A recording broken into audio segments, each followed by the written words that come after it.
박주현 변호사님 여기 오셨는데 여러분들 이번에 성관이 사무총장과 박주현 변호사님이 다투는 모습 보신 분 계십니까? 이거는 갈매산의 전투입니다. 여러분들 우리 박주현 변호사님 그리고 청년들을 지금 모으고 계신데 이제 앞으로 우리가 어떻게 해야 될지 박주현 변호사님 지금 나오셔서 말씀해 주실 때 귀 기울여서 잘 들으시길 바랍니다. 이 자리 가운데 박주현 변호사님 나오십니다. 네, 반갑습니다. 박주현입니다. 네. 감사합니다. 예. 네, 조금 전에 중앙 선관위에 또 갔다 왔습니다. 우리가 요구하는 아까 민경우 의원님께서 말씀하신 그 투표 관리관 도장을 비롯해서 이제 선관위 CCTV를 우리 그 국민들도 함께 참관인을 정해서 지켜달라는 등의 한 5가지 요구사항을 요청을 했는데 선관위는 사실 들어주지는 않을 것 같습니다. 사전투표 지정 예약제나 여러 사항들을 사실 오늘이 아니라 4월 10일 날 공개시연회가 있기 전 그 선관위가 한 공개시연회는 사실 부정선거 예고시연회였죠. 부정선거 예고시연회였습니다. 그때 그 전에 김용빈 사무총장을 만나서 개인적으로 한 15분 정도 얘기를 하면서 개인 도장을 직접 날인하게 해달라. 사전투표 예약제를 하게 해달라. 그리고 사전투표 인원을 대기번호 받듯이 해서 투표 확인증을 끊어달라. 막 이런 여러 사항을 요청을 했는데 마지막 부분인 그 김민전 의원이 얘기한 투표 확인증 부분만 검토해 보겠다라는 답변을 하고 사실 하지 않았습니다. 하지 않겠다라는 답을 했습니다. 그런데 이제 전한계 강사님과 이용돈 PD 등 뒤늦게 소임을 받으신 분들께서 다시 한번 국민들의 마음을 모아 전달을 했고 이것이 일정 부분이라도 관철되면 좋겠다는 생각을 사실 하고 있습니다. 저는 사실 4.15 총선 그때 이제 우리나라 최고의 베테랑 기자 출신이고 청와대 대변인이고 국회의원인 민경우 의원과 함께 이 명백한 부정선거의 증거를 살피면 충분히 이 소송은 이길 수 있고 이 부정선거를 대한민국 국민들에게 알릴 수 있을 거라고 생각을 했고 소송을 완전히 이기고 부정선거 세력을 척결할 수 있을 거라고 생각을 했습니다. 그런데 6개월 정도 예상했던 저희 그 순진한 생각과는 달리 우리나라에 엄청난 거대한 부패 카르텔, 부정선거 카르텔이 있다라는 것을 알게 되었고 이것이 단순히 우리나라만의 문제가 아니라 각 세계와 연대가 되어 있다라는 사실을 알게 되었습니다. 그런 과정에서 사실 황교안 전 국무총리가 연락이 왔었고 제가 그때 야 대통령 권한대행 출신의 당대표까지 여기만 황교안 권한대행이 부정선거를 알면 이거 이길 수 있겠다 이랬는데도 무너지지 않았습니다. 그분께서 대통령 후보 경선에 나와서 4.15 부정선거는 전면 무효다라고 이렇게 얘기를 했음에도 불구하고 대한민국은 바뀌지 않았습니다. 와 이게 뭐지? 그리고 또 1년 2년이 지나서 국정원장이 전화가 왔습니다. 보자. 국정원장을 만나서 이제 부정선거를 밝히자, 막자 이런 얘기를 해서 저는 그래 현직 대한민국 국정원장이면 그래 전직보다는 힘이 있겠지라고 생각을 해서 이길 수 있다고 생각했는데 그분은 경질되었습니다. 내년에 200석이 예상되니까 같이 부정선거를 막아보자 이렇게 해서 서로 여러 의사소통을 하고 있는 과정이었는데 경질되었습니다. 와 이게 도대체 뭔가 너무 분노했습니다. 그리고 대통령이 비상계엄을 했습니다. 부정선거를 얘기했고 대통령을 또 만났습니다. 전화도 했고 관저에 가서 만났습니다.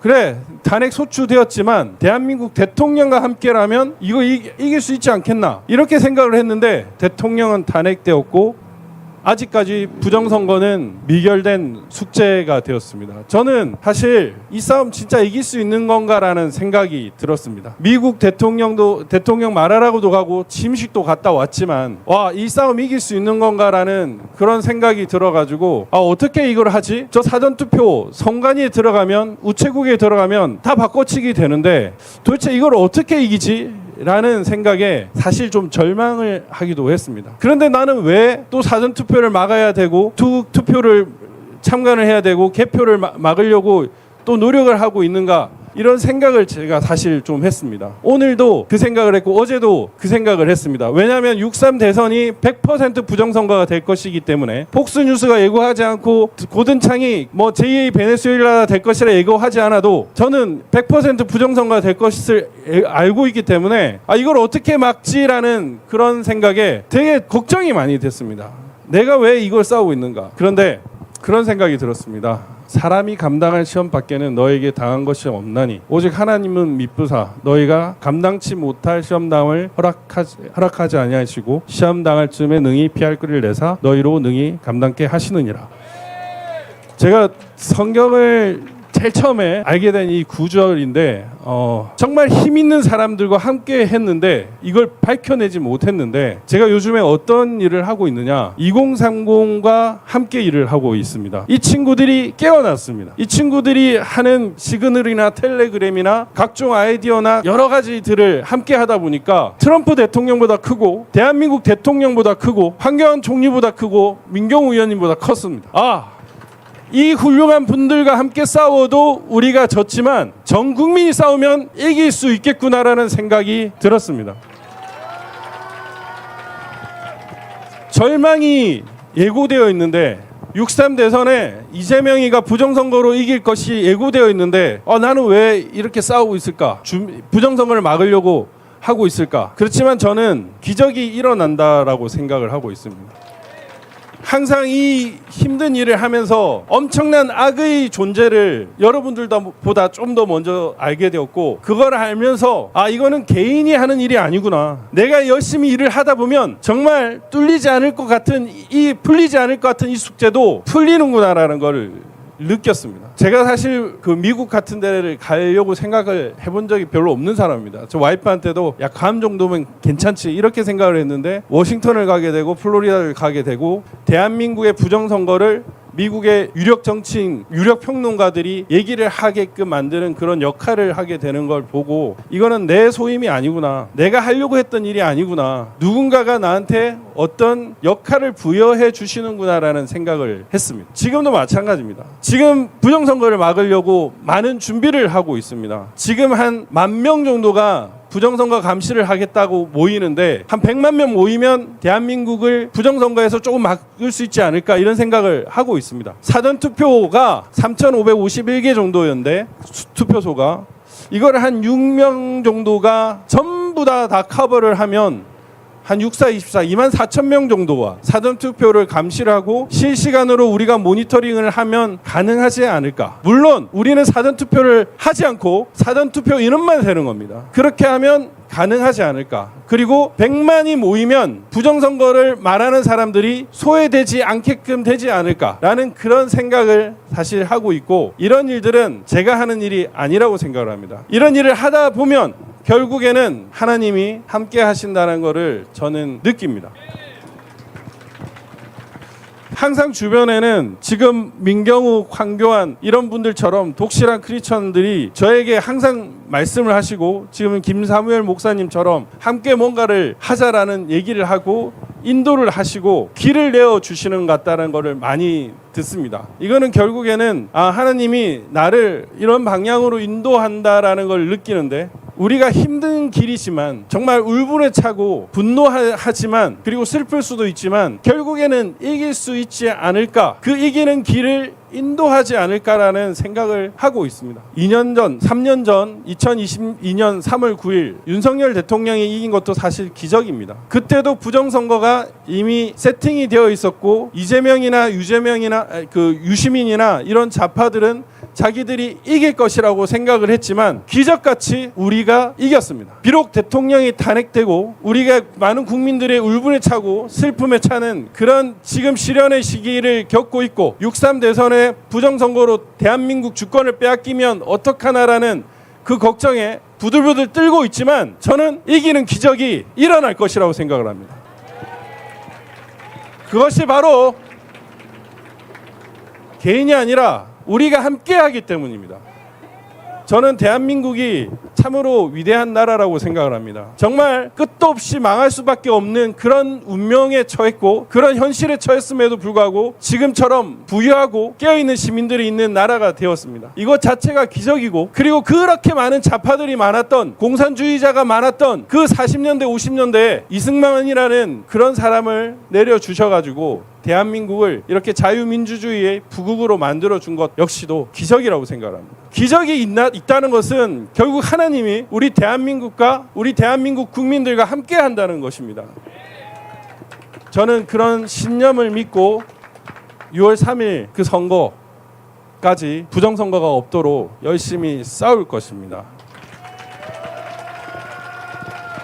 지금 많은 국민들이 걱정을 하고 있습니다. 어떻게 이 부정선거를 막냐. 일단 선관위의 여론을 통해 가지고, 그리고 깨어있는 정치인들이 몇 있습니다.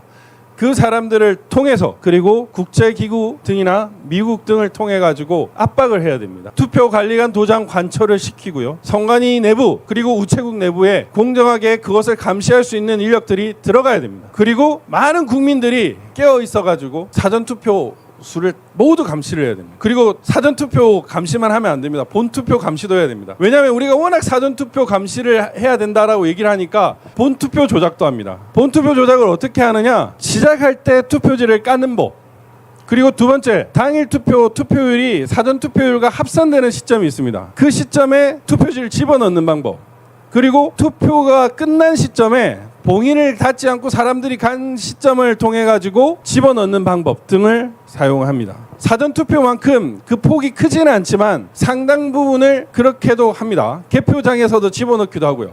그래서 감시가 반드시 필요합니다. 모든 절차에서 부정선거를 하고 있습니다. 그 폭의 비율만 차이가 있을 뿐, 대한민국을 먹으려고 연구했던 저 중국의 통일전선부 애들이 그 나라의 똑똑한 놈들을 통해 가지고 대한민국을 어떻게 먹을까를 연구하다 보니까, 그리고 대만을 어떻게 먹을까를 연구하다 보니까 그런 이상한 방법들을 다 곳곳에 생각을 하고 있습니다. 그래서 우리 국민들은 의병대로서 막아야 됩니다. 그래서 한 1000만 정도가 부정선거에 깨어가지고 부정선거 감시를 한다면 감히 부정선거를 못하지 않을까라는 생각을 하고 있고요. 혹 이재명이 부정선거로 당선되더라도 저 청와대에 들어가거나 길을 못 갈 것 같습니다. 분노한 민심이 저 더불어민주당을 끌어내리지 않을까 싶고, 분노한 민심이 저 중앙선거관리위원회를 완전히 엎어버리지 않을까 싶습니다. 그리고 이거는 뭐 또 하나의 제안인데, 개표 때 전자개표기로 조작이 됩니다. 그 투표지 분류기라고 불리는 이 투표지 분류기는 35명의 후보자가 나오면은 그 자체를 쓸 수가 없습니다. 46.9cm가 넘어버리면 전자개표기를 쓸 수가 없어요. 이 전자개표기가 한 5%에서 15% 정도의 비율로 부정을 할 수가 있는데, 예를 들면 5%를 부정하면 10%가 바뀐다는 겁니다. 35명의 사람들이 후보로 나설 수 있으면 저는 좋겠습니다. 기타급 3억 원과 3,500명 이상의 동의서가 필요합니다. 각 시도 5개 이상의. 근데 이게 어려울까라는 생각을 하는데 어렵지 않을 수도 있겠다는 생각을 하고 있습니다. 대형 교회 목사님들 중심으로 각 교회에서 한 2명씩 차출을 해가지고 출마를 시켜서 본투표 전에 한 2-3명 사퇴시키고요. 사전투표 직전에 사퇴를 시키는 방법입니다. 그렇게 되면 투표지에 사퇴 표시가 들어갑니다. 그렇게 되면 위조하기가 어렵습니다. 왜냐하면 사퇴 표시를 또 찍어야 되거든요. 그래서 여러분이 참관하실 때 사퇴가 없는 가짜 투표지들이 나오면 다 무효 처리를 하면 되는 겁니다. 그리고 사전투표 직전에 또 사퇴를 하면 사전투표 출력될 때 사퇴 표시가 됩니다. 윤석열 대통령이 부정선거를 제대로 몰랐지만 잘한 게 뭐냐면 안철수 후보와 단일화를 했던 겁니다. 그래서 이 부정선거 세력들이 종이가 모자라가지고 새로운 종이를 썼는데 그 종이가 얼룩달룩한 미색 종이들 이런 것들을 써가지고 색깔이 다른 투표지들이 나오고 종이가 부족했던 겁니다. 그래서 우리가 이긴 측면도 있습니다. 저 부정선거 카르텔은 대한민국을 어떻게든 저 중국의 속국으로 만들고 우리나라 대한민국 국민을 중국의 소수민족으로 바꾸게 하기 위해서 온갖 수단을 다 쓸 것입니다. 그런데 우리는 그 이상으로 막아야 될 것입니다. 깨어있는 시민들이 주변 시민들과 함께 감시단에 참여를 해주시고 부정선거를 알려주시고, 그리고 대한민국이 다른 나라에 넘어가지 않도록 우리의 주권이 빼앗기지 않도록 함께 노력해 주십시오. 이거는 혼자 할 수 있는 일이 아니라 대한민국 국민들이 할 수 있는 겁니다. 트럼프를 만나도 안 되고 윤석열 대통령을 만나도 안 되고 전직 대통령 권한대행이나 국정원장을 만나도 안 되는 일이 대한민국 국민들과 함께하면 할 수 있을 것이라는 그런 생각이 듭니다. 우리는 기적의 나라이고 하나님과 함께하는 그런 나라이기 때문에 여러분들이 함께한다면 하나님이 함께 하실 거라고 생각을 합니다. 우리 함께 대한민국을 부정선거 세력으로부터 지키고 이 부정선거 세력들, 이 카르텔을 반드시 척결합시다. 감사합니다.